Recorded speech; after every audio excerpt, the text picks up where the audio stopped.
Nobody ever questioned why the monitors never alarmed when she was in the room. Nobody questioned why the patients who should have died overnight didn't. They simply assumed she was good at her job. She was. But nobody at Mercy General Hospital in downtown Atlanta knew just how good or just how long she had been doing it, until the night a convoy of unmarked black SUVs screamed into the ambulance bay and a decorated four-star general stepped out, not demanding treatment, but demanding to find her. The dead hours at Mercy General's Level 1 Trauma Center ran from 2 a.m. to 5 a.m. That was the word among the night staff, the dead hours. Not because business was slow. It was never slow at Mercy General, wedged between the crumbling concrete of Atlanta's Old Fourth Ward and the interstate that funneled every manner of human catastrophe straight to their doors. The dead hours earned their name because of the particular, oppressive quality of the darkness that settled over the ward. A heaviness, a hush, as if the building itself was holding its breath. Dr. Marcus Webb had worked those hours for 11 years. He was 44, lean, perpetually exhausted, with a jawline that hadn't seen a proper shave since the previous administration. He had performed surgeries on kitchen tables during blackouts, intubated teenagers in parking lots, and once delivered twins in a hospital elevator. He was, by any professional measure, unshakable. That was before Nadia. He couldn't remember exactly when she had started appearing on the floor.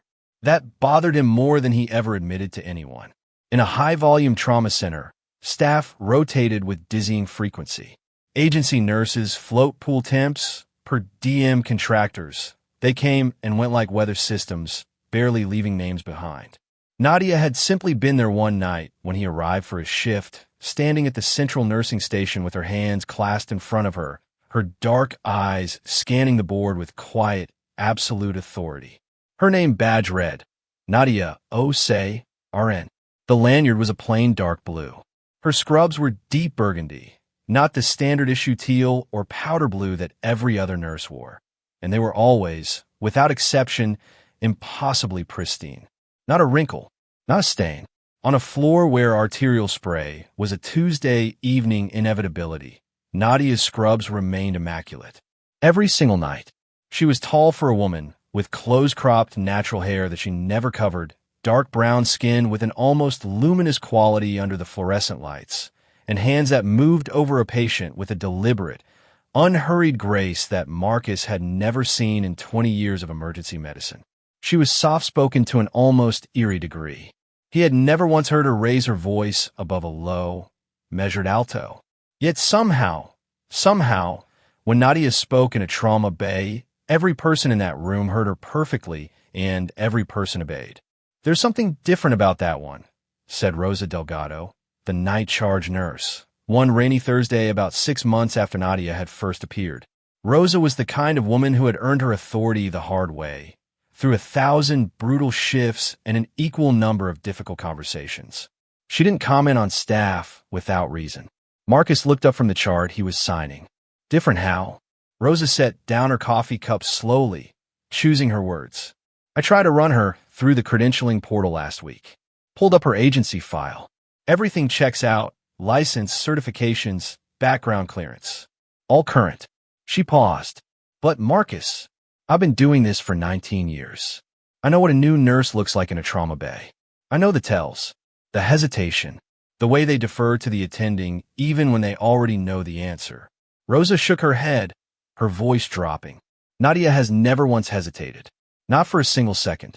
Last Friday, with that multi-vehicle pileup, she had a surgical airway set up and a chest decompression needle in her hand before you even said the words. Before you knew you were going to say the words." Marcus stared at her. He had no rational response to that, because Rosa was right. And Marcus? Rosa leaned forward, lowering her voice further. "She doesn't eat. Not once in 6 months have I seen her in the break room, eating anything. Coffee, nothing. Not even water. A beat of silence. And her hands. What about her hands? Cold," Rosa whispered. "Not cold like the AC is too high. Cold like she's been outside in January. I touched them once when she handed me a blood bag, and..." Rosa stopped herself, pressing her lips together tightly. I asked her if she felt all right, and she smiled at me. This quiet, sad smile. like I'd asked something almost funny. And then she just walked away. Marcus opened his mouth to offer some clinical explanation, some rational framework. He was saved from the embarrassment of failing by the sharp, electric shriek of the bat phone, the direct EMS line, cutting through the low hum of the ward. Rosa grabbed it. Her face tightened into professional stone within 3 seconds. She slammed the receiver down. Gunshot wounds. 2 victims. First is stable. Second is critical, blunt cardiac trauma and attention pneumothorax developing. ETA in 90 seconds.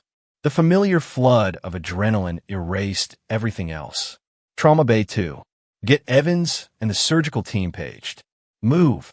The ambulance hit the bay hard.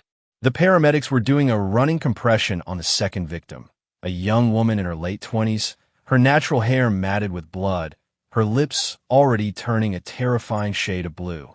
The monitor screamed a rhythm that made Marcus's stomach drop. "She's in PEA," the paramedic yelled. "We've been down 8 minutes." They transferred her to the trauma bed in a controlled explosion of motion. Marcus got his hands on her chest. Nadia was simply there. No one had seen her enter. No one had called her, standing at the head of the bed with a needle decompression kit already torn open in her gloved hands. She didn't wait for the order. She placed 2 fingers on the patient's clavicle, found a second intercostal space with the precision of someone who had done this in the dark, in the dirt, in conditions that would make a civilian's mind go blank, and drove the needle home. The rush of trapped air was immediate and audible. "Give me the ultrasound," Marcus ordered, but he was already watching the monitor. The chaotic flat line hitched again. Then, improbably, impossibly against the statistical weight of 8 minutes of cardiac arrest, a rhythm emerged. Slow, fragile, but there. "She's back," Rosa breathed. Marcus looked across the bed at Nadia. She was standing perfectly still, her dark eyes fixed on the patient's face. Not on the monitor, not on the numbers, on the young woman's face. And for just a fraction of a second, as the patient drew her first spontaneous breath, something moved across Nadia's expression. Not relief, not the adrenaline-laced triumph that Marcus felt cracking through his own chest. Something older, something that looked almost like recognition. Then it was gone, and Nadia was already adjusting the oxygen mask, her hands moving with their characteristic unhurried grace. When Marcus looked down at the floor afterward, in the particular way that he had started to do, a habit he refused to fully examine, his own boot prints and Rosa's and the paramedics were stamped everywhere in the blood and saline that sheeted the white tiles. When Nadia had stood for 7 minutes at the head of that bed, the floor was clean. For more months passed. The floor developed what Rosa diplomatically called a culture of awareness around Nadia Osei. The newer nurses thought she was simply extraordinary, a once-in-a-generation clinician with instincts that bordered on supernatural. The veteran staff kept their observations to themselves, exchanged glances across the nursing station at 3 a.m., and quietly made sure never to be alone in a room with her longer than necessary. Not because she frightened them, exactly, because she made them feel, with gentle and absolute certainty, that they were in the presence of something they could not fully see. She never badged through a secured door. She was always already on the other side when they got there. She never appeared on the security camera footage that covered the elevator banks, which Marcus confirmed one sleepless afternoon by pulling 3 weeks of recordings and watching them with the particular intensity of a man who badly needed a different explanation than the one forming in his mind. She wasn't on the footage, not once, but she was always on the floor, every single night. The break came on the 14th of March at 3:22 in the morning. Marcus was at the front desk finishing a chart when he heard it, not through the windows, but through the walls. A vibration, low, heavy, rhythmic. Rotors, multiple sets, getting louder. The automatic doors at the ambulance bay entrance didn't slide open. They were blown inward by the rotor wash of a helicopter landing in the adjacent parking structure, something that was absolutely not permitted, not possible, and was nonetheless happening with the full-throated authority of the federal government. The glass doors had barely stopped shuttering when the convoy arrived at ground level. 3 matte black Chevrolet Suburbans with no plates, flanked by 2 military police motorcycles. They rolled directly into the ambulance bay at speed. 12 men in full tactical kit poured out of the vehicles. Plate carriers, balaclavas, night vision mounts flipped up, suppressed carbines carried at the low ready. They moved through the bay with the fluid, terrifying efficiency of a unit that had rehearsed this exact footprint 1,000 times in real environments. The remaining night staff froze as one. A triage nurse dropped her clipboard. It was the loudest sound in the room. The man who stepped out of the 3rd Suburban last was not dressed in tactical gear. He wore a pressed, dark overcoat over a military uniform bearing 4 silver stars on the epaulets. He was 60, perhaps 62, with a face the color of deep mahogany and carved with the kind of lines that aren't put there by age, but by sustained, specific pressure. He moved like a man who had been given commands for so long that gravity itself had started taking orders from him. He was General Elias Drummond. Marcus didn't know his name yet, but he knew what 4 stars meant. "I need your charge nurse," Drummond said. His voice was a controlled baritone, every syllable placed with military exactness. "And I need whoever is in charge of your nursing staff roster. Right now." Rosa stepped forward, her chin level. "I'm a charge nurse. Dr. Webb is the attending. What do you have?" "We're not bringing a patient," Drummond said. He held Rosa's gaze for a beat, and something in his expression, something beneath the iron command posture, shifted. It was almost unbearable to look at. "We're here because of someone on your staff." Marcus stepped up beside Rosa. "Sir, I need to understand what's happening before I can give you access to any personnel files." General Drummond reached into his overcoat and produced a credentials wallet. He opened it and held it still long enough for Marcus to read it this time. The seal was from the Defense Intelligence Agency.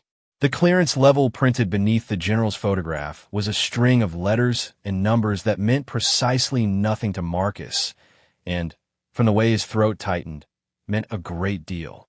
"We are not here to cause harm," Drummond said, his voice dropping from a command register to something quieter and, somehow, more unsettling. "We are here because one of your nurses saved the lives of 4 of my operators during an engagement in the Sahel region of West Africa 6 weeks ago. We couldn't find her afterward. She disappeared from the forward operating base before we could get her name." He paused. Then one of my operators recognized a photograph. Rosa's hand tightened slowly on the edge of the nursing station counter. "A photograph of whom, General?" Drummond reached into his coat again. He produced a photograph printed on standard copy paper. Grainy, clearly a screenshot from a security camera or a body camera. It showed a woman in dark scrubs, standing in a trauma bay, her back partially to the camera, her hands over a patient on a gurney. Her close-cropped natural hair was clearly visible. "She goes by Nadia here," Marcus said, before he could stop himself.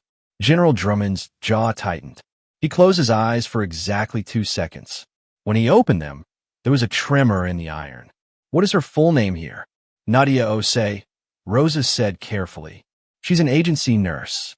Has been working our graveyard shift for approximately 7 months, Drummond said. The hair on Marcus's arms rose. 7 months, Rosa confirmed, her voice very quiet now.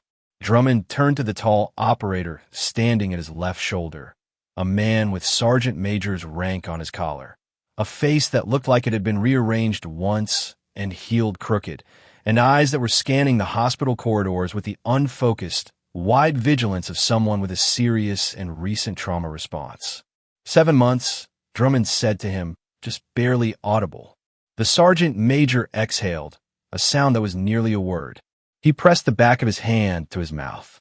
"General," Marcus said carefully, his clinical mind beginning to dismantle its own willful ignorance with the efficiency it would normally apply to a differential diagnosis.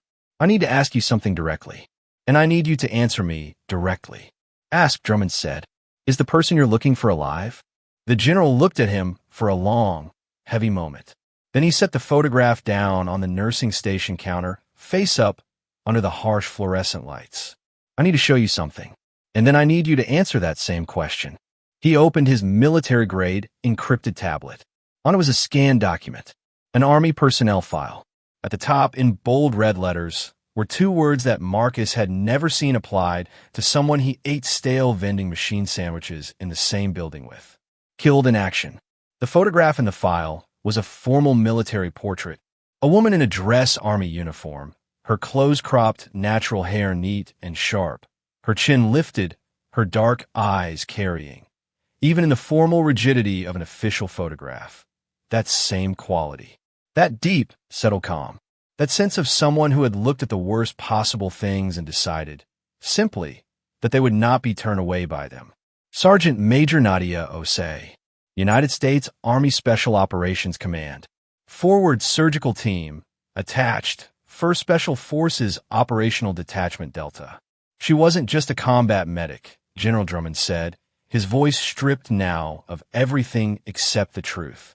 Nadia Osei was the finest trauma surgeon we ever fielded in a combat environment without a hospital behind her. She operated in conditions that would have shut down most stateside ORs. She held negative pressure wounds, closed with her bare hands for 6 hours in a firefight in Mali. She was the only person in the theater who could perform a damage control thoracotomy in the back of a moving vehicle. He stopped. The muscle in his jaw worked once. She was killed by an IED strike on the convoy road outside Bamako 18 months ago. We recovered her dog tags. Her remains were flown home. His voice dropped to almost nothing. We buried her with full honors at Arlington. The silence that followed was total and merciless. It was Rosa who broke it, and she did it very quietly. General, Trauma Bay 1, at the end of the hall, room is currently empty. If you turn left past the supply alcove, there's a family consult room with a window that looks onto the main corridor. She swallowed. She'll be on this floor right now. She's always on this floor between 3 and 5. Drummond nodded once. He looked at the sergeant major. The man's eyes were wet, which Marcus suspected was something that had never happened in a combat environment in 20 years of documented service. With me, Drummond said. Marcus and Rosa led them down the corridor. The tactical operators peeled off to hold the exit points, quietly, without being asked, in a way that made it clear this particular unit did not need floor plans to secure a building. They simply knew how a building breathed. Drummond, the sergeant major, whose name, Marcus would learn later, was Terrence Boateng, and 2 others followed in silence. She was in room 7. They could see her through the narrow glass panel in the door, standing at the bedside of an elderly man on a ventilator. Her hands were folded around his, which was inexplicable because he was sedated and had no one listed as next of kin, and there was no clinical reason for a nurse to be holding the hands of an unconscious patient. She was doing it anyway. Her head was bowed very slightly, her lips moving with something too quiet for the glass to carry. On the monitor above the bed, every single line was perfect. Heart rate, 62. Oxygen saturation, 99%. Blood pressure, 118/74. A man who had been crashing when he came in 4 hours earlier, whose family had been called in because the attending had given him less than 20% odds of seeing sunrise. Sergeant Major Boateng made a sound beside Marcus. Low, involuntary, quickly swallowed. He pressed one hand flat against the corridor wall, steadying himself. Drummond reached out and pushed the door open. Nadia turned. She wasn't startled. She wasn't confused. She looked at the 4-star general in the doorway of an Atlanta trauma center at 3:47 in the morning with the same quiet, settled expression she gave every single moment of every single night. But something moved in her dark eyes when they found Boateng's face. Something vast and grieving and grateful, all tangled together. Sergeant Major, she said softly. Boateng's composure, the composure of a man who had held the line in 6 countries, shattered completely. He crossed the room in 2 strides, stopping just short of her, his hands hanging at his sides like he didn't trust what they would do if he let them move freely. Nadia! His voice broke on both syllables. We buried, he couldn't finish it. I know, she said gently. Sit down, Terrence. You look like you're about to go into vasovagal shock. It was such an utterly clinical thing to say, in such a warm tone, in such an impossible moment, that Marcus felt the absurd, vertiginous urge to laugh. He strangled it. General Drummond stepped fully into the room. He stood at attention with the unconscious, automatic precision of a man who had been in uniform for 4 decades. "Sergeant Major Osei," he said, "I owe you an explanation." "I'd say we're even on that score, sir," Nadia replied. "You lost a soldier. I let you." The words carried no accusation, only a profound, quiet sorrow. Marcus leaned against the door frame, his clinical detachment finally dissolving entirely. He was a trauma physician. He believed in the observable, the measurable, the reproducible. He had spent 30 minutes watching the security footage of the elevator banks. He had noted, for 6 months, the impossibility of the floor around her feet. He had watched. Tonight, a man with a 20% survival probability lying in perfect hemodynamic stability under her hands. He had already known. He just hadn't let himself know that he knew. "How long?" Drummond asked, his voice rough. "Here? 7 months, Nadia said. She glanced at Marcus briefly, and in her eyes was a kind of quiet apology. "I was a trauma nurse here before I enlisted. 12 years ago. This floor." She looked back at the general. "When the convoy hit the IED, I felt myself going. And I knew Terrence was still down in the wreck. I knew Morrison was bleeding out in the ditch with his tourniquet twisted wrong. And she stopped. I wasn't finished." The old man on the ventilator breathed steadily. The monitors hummed. "The 4 operators from the Sahel operation," Drummond said. "You were there?" "Yes, sir." The forward surgical team on site said a woman appeared from the tree line during the ambush and performed 2 damage control surgeries in an open field under fire before anyone could get to them. She was gone before the medevac arrived. He paused. "All 4 of my men are alive. 2 of them would have been dead within minutes without intervention. They were going to make it," Nadia said simply. "They just needed someone to make sure they knew that." Boateng had sat down in the visitor's chair beside the patient's bed. He was leaning forward with his elbows on his knees and his face in his hands. His shoulders shook once. "Terrence." Nadia crouched in front of him, her hands on his forearms. Her voice was very gentle. "You gave the right order that night. You know that." "I left you," he said, muffled. "You got the others out. That was the mission." She squeezed his arms once, firmly. "That was always the mission." Drummond cleared his throat. The sound a man makes when he is a general and he's feeling things that generals are not structurally supposed to feel in professional settings. He straightened to his full height and looked at Marcus. "Doctor, I need to ask you something, and I need you to answer me honestly." "Of course," Marcus said. "Has she ever?" Drummond hesitated, clearly a man unaccustomed to constructing sentences around concept his training had not prepared him for. "Has anyone here ever been harmed? In any way?" Marcus didn't even have to think. "In 7 months, our mortality rate on this floor during the 2 to 5 o'clock shift has dropped by 31%. Our unexpected survival rate, patients who presented with less than 25% odds, has tripled." He paused. "Nobody here has ever been harmed." "Quite the opposite." Drummond was quiet for a moment. Then he nodded, slowly, and something in the rigid architecture of his expression finally relaxed. "Then we are where we need to be." He turned to face the room fully. He looked at Nadia Osei, staff sergeant, trauma surgeon, Kia, and whatever she was now, standing in the amber light of an Atlanta trauma ward in the last hour before dawn, her hands still warm from holding an old man's through the dark. General Elias Drummond squared his shoulders. He brought his heels together with a sharp, clean crack that cut through the hum of the ventilator. He raised his right hand in a salute. A perfect, formal, 4-star military salute, held rigid and unwavering in the fluorescent light of a level 1 trauma ward. In the corridor, through the glass panel of the door, the 2 operators who had accompanied them saw it. Without a word between them, both men raised their hands. Behind them, through the radio relay, the command went down the line. Every operator in that building, at every exit point, at every corridor, a unit of 12 of the most highly trained soldiers currently active in the United States military, came to attention and held their salute. Nadia looked at the general for a long, still moment. Her dark eyes were luminous in a way that had nothing to do with the lighting. Then, with the precise, unhurried economy of a soldier who had spent a decade learning exactly what that gesture meant, she raised her own hand and returned it. "At ease, General," she said softly. Go get some sleep. Your blood pressure has been running high. He lowered his hand. Something that might, in another man, have been a smile crossed his face briefly. Yes, Sergeant Major. The black Suburbans left before 5 a.m. The helicopter lifted off from the parking structure as the first gray light of dawn began to press against the Atlanta skyline, turning the city from black to a bruised, tentative purple.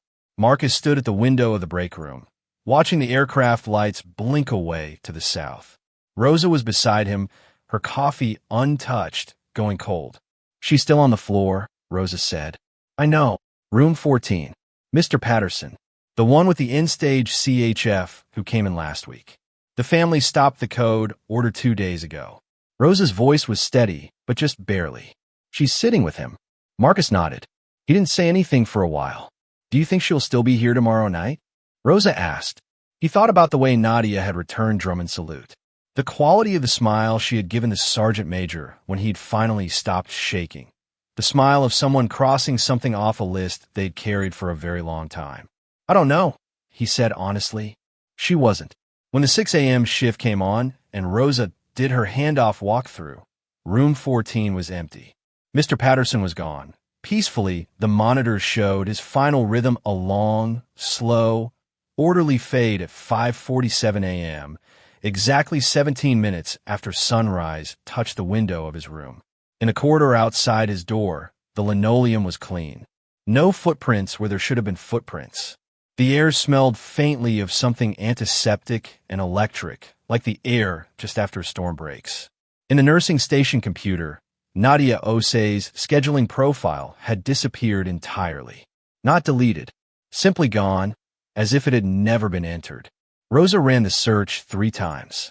The only thing that remained was a single entry in the handoff notes file, timestamped 5:51 a.m., in a username that the system had no record of. It read, all patients stable, vitals checked and charted. Mr. Patterson comfortable at time of passing. No distress. He wasn't alone. Mercy General's graveyard shift went on. Sirens still tore through the Atlanta night. Trauma bays still filled with broken, beautiful, desperate human beings. Marcus Webb still worked his 11-hour shifts, still drank the terrible break room coffee, still carried the particular exhaustion of a man who had chosen to stand at the hinge between life and death and hold it open. But something had changed in the quality of the darkness between 2 o'clock and 5 a.m. The worst hours were still the worst hours. People still crashed. The monitors still screamed. But there were nights, not every night, but nights, when something shifted in the air of the ward. A drop in temperature that had no mechanical explanation. A stillness that arrived around a crashing patient that felt less like the calm before disaster and more like the calm of someone capable standing close by. And on those nights, without fail, the numbers would stabilize when the numbers had no business stabilizing. The rhythm would return. The patient would draw a breath they were not supposed to draw. Marcus would look over his shoulder every single time. There was never anyone there. But the floor on those nights was always clean. The graveyard shift at Mercy General carries its legends the way all trauma centers do. In the spaces between the terrible things, in the handoff notes, and the coffee break conversations, and the quiet acknowledgement shared between the people who were there. They'll tell you about the 4-star general who showed up with a tactical unit at 3 a.m. not to save a life, but to salute one. And if you ask the right people on the right night, they'll tell you about the soft-spoken nurse and the deep burgundy scrubs who never left footprints and never lost a patient, and who finally, when the last name on our list had been carried safely through the dark, went wherever it is that soldiers go when a mission is finally fully complete. If this story moved you, if it gave you chills or caught in your chest the way a real one does, hit that like button and share it with someone who understands that some people never truly stop serving. Subscribe for more stories that remind us that the most extraordinary among us are often the ones we never thought to look at twice.